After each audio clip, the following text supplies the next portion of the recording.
c'est-à-dire s'investir sur ce qui se passe hors de la classe, se poser la question de la cohérence des activités des élèves.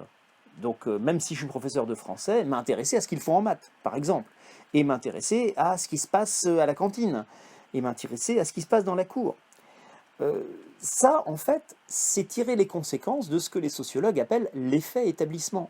Vous savez qu'un établissement fonctionne plus ou moins bien selon un certain nombre de déterminants, notamment s'il y a une cohérence dans l'action éducative de l'ensemble de la communauté éducative. Eh bien, si on tire les conséquences de cela, de l'existence de l'effet établissement, qui est un fait avéré et constaté par des travaux sociologiques nombreux et convergents, si on tire les conséquences de l'existence de cet effet établissement, logiquement, l'enseignant doit s'investir à l'échelle de son établissement et pas seulement à l'échelle de sa classe. L'établissement, en fait, c'est pas seulement une juxtaposition de cours, où on a d'abord 1 heure de français, puis 1 heure de maths, puis 1 heure d'anglais, et l'établissement existerait simplement parce qu'il fallait bien un bâtiment pour mettre tout le monde, donc on a mis des classes côte à côte dans un même bâtiment. Bon, ça, c'est vrai que c'est la tradition de l'enseignement français. Par exemple, c'est seulement dans les années 1890 qu'on a commencé à se dire, tiens, il faudrait créer des salles des professeurs pour que les professeurs puissent se rencontrer et échanger sur ce qu'ils font et discuter des élèves. Ça veut dire que quand on a créé les lycées, on n'avait pas imaginé qu'un enseignant devait s'investir en dehors de ce qu'il faisait dans sa classe et qu'il avait intérêt à se concerter avec ses collègues. Donc vous voyez, on a fait du chemin. Aujourd'hui, la salle des professeurs, oui, c'est normal. On se dit, c'est bien que les enseignants aient un endroit pour se rencontrer quand même, et pas seulement pour boire un café. C'est aussi très important de se rencontrer de façon informelle pour pouvoir parler des élèves. Et c'est aussi comme ça qu'avancent beaucoup de choses. Donc, l'enseignant, l'enseignant doit en toute logique s'intéresser à ce qui se passe à l'échelle de l'établissement et pas seulement à l'échelle de la classe, parce que l'établissement, ce n'est pas seulement une juxtaposition de cours, où les cours se feraient côte à côte, c'est pas seulement un bâtiment dans lequel il y a des salles de cours, l'établissement, c'est aussi un lieu de vie qui a ses dynamiques propres. Et les dynamiques de ce lieu de vie influencent les apprentissages. Donc voilà, la question c'est, est-ce que c'est vraiment le rôle de l'enseignant? Parce qu'on dit ça serait bien, c'est ce qu'il faudrait, c'est la norme, d'accord, mais est-ce que dans le statut, c'est bien le rôle de l'enseignant de faire ça? Eh bien, dans le statut, il y a notamment la tradition. La tradition, c'est quoi dans l'école française? Eh bien, la tradition, c'est le partage des tâches. C'est même ce qu'on pourrait appeler en langage économique, c'est la division du travail. En fait, l'enseignant, il est responsable d'une chose, ce qui se passe dans sa classe. Et la tradition, c'est de considérer que le reste est délégué à d'autres. D'ailleurs, on a créé à d'autres, oui, quand je dis d'autres, c'est d'autres professionnels. On a créé d'autres métiers, on a créé des corps spécifiques de professionnels pour gérer le reste. Alors, dans les écoles maternelles, par exemple, vous avez les ATSEM, les agents territoriaux spécialisés des écoles maternelles. Les ATSEM s'occupent des enfants en dehors de la classe. Alors s'occupent, du ménage, des locaux, oui, de l'hygiène en général, mais c'est aussi, les ATSEM s'occupent de beaucoup de choses autour de la cantine, autour de la cour, autour du passage de la classe à l'extérieur, quand on met le manteau, quand on met les chaussures, quand on passe aux toilettes, quand on se lave les mains. Voilà, on délègue à un corps de professionnels ce qui se passe hors de la classe. Si vous allez dans des écoles primaires, ou aussi maternelles d'ailleurs, mais des écoles ou dans des collèges ou des lycées, là vous aurez la direction. La direction est responsable de ce qui se passe dans l'établissement, et pas les enseignants. Les enseignants sont responsables de ce qui se passe dans leur classe. Et on a même créé, alors ça n'existe qu'en France et en Belgique, un poste spécifique pour s'occuper de ce que font les élèves en dehors des classes. C'est le surveillant général. Le surveillant général, ça a été créé en 1847, c'est pas nouveau. Le surveillant général, c'est celui qui s'occupe des élèves en dehors des cours Et en 1970, le surveillant général a été remplacé par le conseiller d'éducation. Alors il y avait deux grades, hein, le CE et le CPE. Bon, maintenant il n'y a plus que des CPE. Depuis 1970. En fait, la tradition, c'est donc que la direction et la vie scolaire s'occupent de ce qui se passe hors des classes, et puis les enseignants s'occupent de ce qui se passe dans les classes. Et le problème, c'est que les uns n'ont pas réellement la possibilité d'agir sur les autres. En France, la direction n'a pas le pouvoir d'intervenir sur ce qui se passe dans les classes. C'est vrai dans le premier degré, c'est vrai dans le second degré.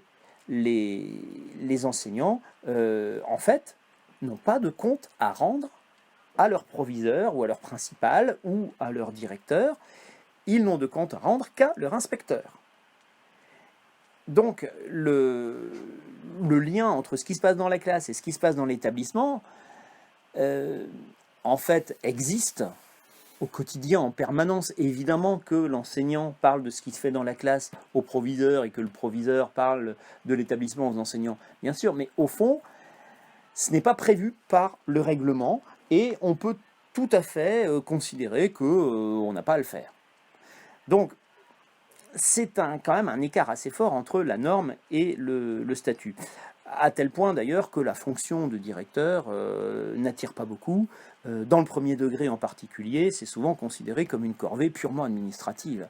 Et ça, c'est une tradition aussi très forte, où on considère que, d'ailleurs on appelle ça l'administration, hein, la direction de l'école ou du collège ou du lycée, au fond, est une instance administrative et qui a un rôle pédagogique vraiment à la marge.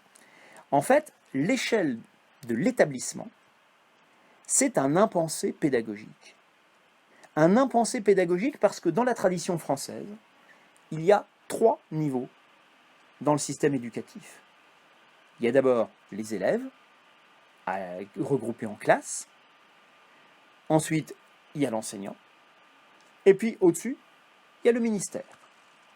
Et l'établissement, qui est au milieu entre les enseignants et le ministère, c'est un impensé. Il existe parce qu'il faut bien regrouper les élèves au fond dans les mêmes bâtiments. On est bien obligé d'avoir des bâtiments, quoi. Mais au fond, la justification pédagogique de l'existence des établissements, c'est un peu un impensé. Ça s'est construit sur le tas, mais un établissement, au fond, dans la tradition française, a toujours été pensé d'abord comme un bâtiment où on regroupe des classes. Et ça ne correspond pas du tout à la tradition de beaucoup d'autres pays. Il y a beaucoup d'autres pays où l'établissement existe avant la classe. On regroupe d'abord les élèves dans un établissement et l'établissement a tout un ensemble d'éléments mis en place qui se veulent éducatifs pour assurer la socialisation des élèves, et les cours sont un de ces éléments. Mais bon, on y reviendra si on parle notamment du modèle britannique, par exemple. L'établissement, voilà. Ça, c'est la tradition. Alors maintenant, voyons la définition réglementaire de ce que doivent faire les enseignants, puisque la tradition ne dit pas que les enseignants doivent s'impliquer dans ce qui se passe à l'échelle de l'établissement. La définition réglementaire le dit, hein, et le décret de 2014 dit bien que l'enseignant s'implique à l'échelle de l'établissement, mais comme je l'ai dit tout à l'heure, ce n'est pas codifié, ce n'est pas quantifié. Donc cette obligation reste vague, floue, générale, et on reste à l'échelle des principes. Si on regarde un autre élément du statut, par exemple, c'est l'évaluation des enseignants. Comment est-ce qu'on évalue les enseignants? Comment on promeut les enseignants? Comment on récompense, comment on reconnaît le travail des enseignants? En fait, on évalue les enseignants individuellement, déjà. C'est-à-dire, on n'évalue pas l'équipe dont ils font partie. Alors, par exemple, j'évoquais le modèle britannique, au Royaume-Uni, quand il y a une inspection dans un établissement, on n'inspecte jamais un enseignant, on inspecte une équipe.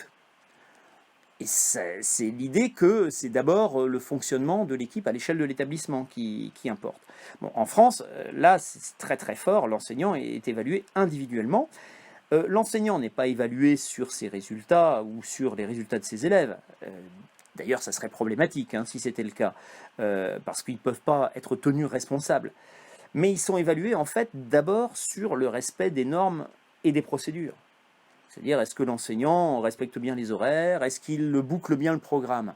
Alors, je sais que beaucoup d'inspecteurs, au fond, sont attachés à bien autre chose et sont très, très intéressés par ce que l'enseignant fait à l'échelle de l'établissement. L'ennui, c'est que l'inspecteur, on ne sait jamais très bien ce qu'il pense, parce qu'on le voit une fois tous les 5 ans au mieux, quand c'est pas une fois tous les 10 ans ou tous les 15 ans. Donc, on voit tellement peu l'inspecteur qu'au fond, on se met à imaginer des tas de choses, et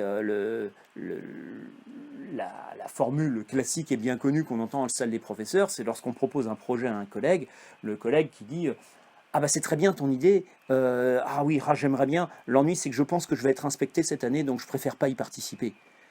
Parce qu'en fait, oui, faire quelque chose d'original, on pense que l'inspecteur ne va pas aimer ça. Parce que l'inspecteur souhaite d'abord qu'on boucle le programme, un point c'est tout, et qu'on respecte les normes et les procédures. Bon, je suis sûr qu'on se trompe, parce que la plupart des inspecteurs voient les choses autrement, mais comme l'inspecteur, on ne le connaît pas, on peut penser ce qu'on veut sur lui. Donc, voilà, il y a un pilotage par les procédures, beaucoup plus que par les objectifs, qui pose un peu problème dans l'école française. Et puis, de toute façon, les enseignants, quelle que soit l'inspection d'ailleurs, il n'y a pas de réelle promotion possible. La progression de la carrière se fait essentiellement à l'ancienneté, et il n'y a pas de hiérarchie interne au corps enseignant. C'est-à-dire on ne peut pas espérer passer à un rang supérieur. Voilà, on progresse avec des échelons qu'on passe surtout à l'ancienneté, et la hiérarchie interne n'existe pas, donc on ne peut pas espérer devenir responsable de quelque chose, par exemple. Voilà, quand on est enseignant. Point. Donc l'idée de s'investir particulièrement dans quelque chose qui irait plus loin que les cours ne fait pas partie des habitudes reconnues officiellement, qui permettraient une promotion ou qui permettraient d'être remarqué. Autre élément du statut qui contribue à l'éloigner de la norme, c'est les modalités de recrutement. Alors ça, j'en ai parlé déjà, avec un concours qui donne la priorité aux compétences académiques, et puis surtout les modalités d'affectation. C'est-à-dire, lorsqu'un enseignant est recruté, comment est-il affecté après? Il est affecté avec un système individuel, un système de mutation individuelle, qui empêche de constituer des équipes autour de projets. On ne peut pas, quand on est enseignant, demander à être muté dans tel ou tel établissement du fait du projet de cet établissement, parce qu'on est intéressé par le projet de cet établissement et par conséquent on aimerait bien y participer. D'ailleurs, on a déjà travaillé avec les gens qui y sont. Non, si on veut être nommé dans un établissement, on peut toujours le demander, mais on sera évalué à égalité avec les autres collègues. Il y a un principe d'égalité très fort qui fait qu'on prend en compte avant tout les caractéristiques familiales, le nombre d'enfants, si on est marié, le rapprochement de conjoints, ce qui est d'ailleurs tout à fait légitime. Il n'y a pas de jugement dans ce que je dis. Et l'adhésion au projet d'un établissement n'est pas prise en compte dans l'affectation des enseignants. Par conséquent, c'est encore un élément qui fait qu'on ne prend que très partiellement en compte l'enjeu de l'investissement de l'enseignant à l'échelle de l'établissement. Et d'ailleurs, comment ça marche, l'affectation des enseignants? En fait, on affecte moins des enseignants que des heures. Oui, qu'est-ce que c'est qu'un enseignant? C'est un bloc de moyens. C'est un ensemble d'heures. Un enseignant, c'est 18 heures. Voilà, enfin dans le second degré, en tout cas, voilà, c'est 18 heures. Il va faire 18 heures par semaine. Donc, dans un établissement, on a besoin de 9 heures. Dans un autre établissement, on a besoin de 9 heures. Voilà, il va faire un mi-temps dans chaque. Et on a, selon une logique d'interchangeabilité. Les enseignants peuvent parfaitement être interchangeables, pourvu que ça corresponde au nombre d'heures.